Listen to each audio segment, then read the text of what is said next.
আসসালামু আলাইকুম। বাংলাদেশ বেতার, গোপালগঞ্জ। খবর পড়ছি শিফাত রাকা।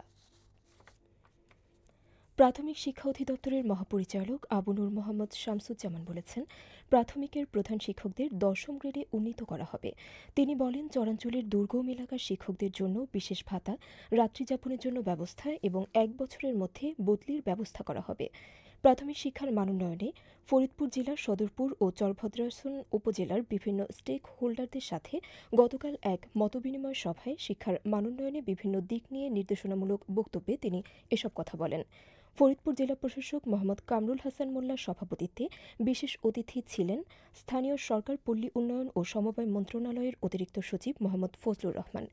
এছাড়াও অন্যান্যের মধ্যে সদরপুর উপজেলা নির্বাহী অফিসার জাকিয়া সুলতানা, চরভদ্রাসন উপজেলা নির্বাহী অফিসার মনিরা খাতুন, প্রাথমিক শিক্ষা অধিদপ্তরের পরিচালক মোহাম্মদ কামরুল হাসান ও প্রাথমিক শিক্ষা অধিদপ্তরের ঢাকা বিভাগীয় উপপরিচালক মোহাম্মদ আলী রেজা সহ সংশ্লিষ্টরা এ সময় উপস্থিত ছিলেন। শরীয়তপুরের কাঁচিকাটায় পদ্মা নদী থেকে অবৈধ বালু উত্তোলন বন্ধে মানববন্ধন অনুষ্ঠিত হয়েছে।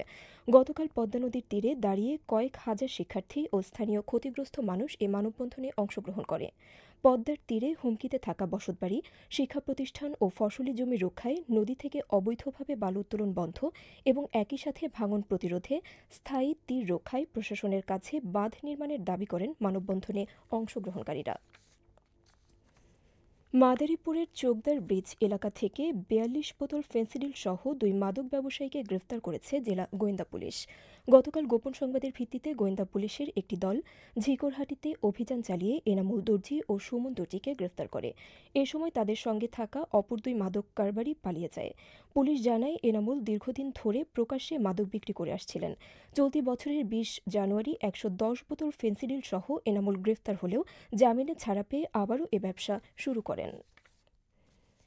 নড়াইলে পাওয়ার ট্রেলারে ধাক্কায় হুসাইন নামে ১০ বছরের এক শিশুর মৃত্যু হয়েছে। গতকাল সদর উপজেলার সুভারখোপ গ্রামে এ ঘটনা ঘটে। পুলিশ জানায়, হুসাইন সকালে সুভারখোপ প্রাইমারি স্কুল সংলগ্ন দোকানের সামনে দাঁড়িয়েছিল। এ সময় মাঠ থেকে ধান বহনের কাজে ব্যবহৃত একটি পাওয়ার ট্রেলার রাস্তা দিয়ে যাওয়ার সময় চালক নিয়ন্ত্রণ হারিয়ে দোকানের মধ্যে ঢুকে যায়। এ সময় দোকানের সামনে দাঁড়িয়ে থাকা হুসাইনের মাথা থেঁতলে যায়। পরে স্থানীয়রা তাকে উদ্ধার করে নড়াইল সদর হাসপাতালে নিয়ে গেলে কর্তব্যরত চিকিৎসক তাকে মৃত ঘোষণা করেন। আইনি প্রক্রিয়া শেষে নিহতের মরদেহ পরিবারের কাছে হস্তান্তর করা হয়। মাদারীপুরের শিবচর উপজেলার উমেদপুর ইউনিয়নের কাঁচিকাটা এলাকায় আরিয়াল খাঁ নদে গোসল করতে নেমে এক মাদ্রাসা ছাত্রী নিখোঁজ হয়েছে। প্রত্যক্ষদর্শীরা জানান, গতকাল দুপুরে কয়েকজন বান্ধবীর সঙ্গে জান্নাত আরিয়াল খাঁ নদে গোসল করতে নামে। গোসল শেষে অন্যরা উঠে এলেও জান্নাত নদীর স্রোতে তলিয়ে যায়। এ সময় বান্ধবীদের চিৎকারে আশেপাশের লোকজন ছুটে এসে খোঁজাখুঁজি শুরু করেন। পরে শিবচর ফায়ার সার্ভিসের একটি ডুবুরি দল এসে নদীতে উদ্ধার অভিযান শুরু করলেও তাকে এখনও খুঁজে পাওয়া যায়নি। এবারে কৃষি সংবাদ।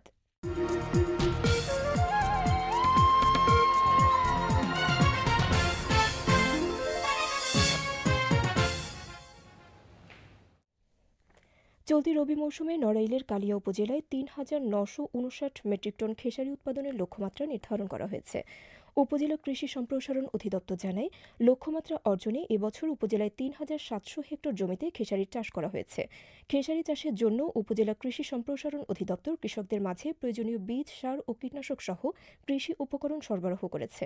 এছাড়া বাংলাদেশ কৃষি ব্যাংক সহ অন্যান্য বাণিজ্যিক ব্যাংক কৃষকদের মাঝে প্রয়োজনীয় কৃষি ঋণ বিতরণ করেছে। সবশেষে আবহাওয়া।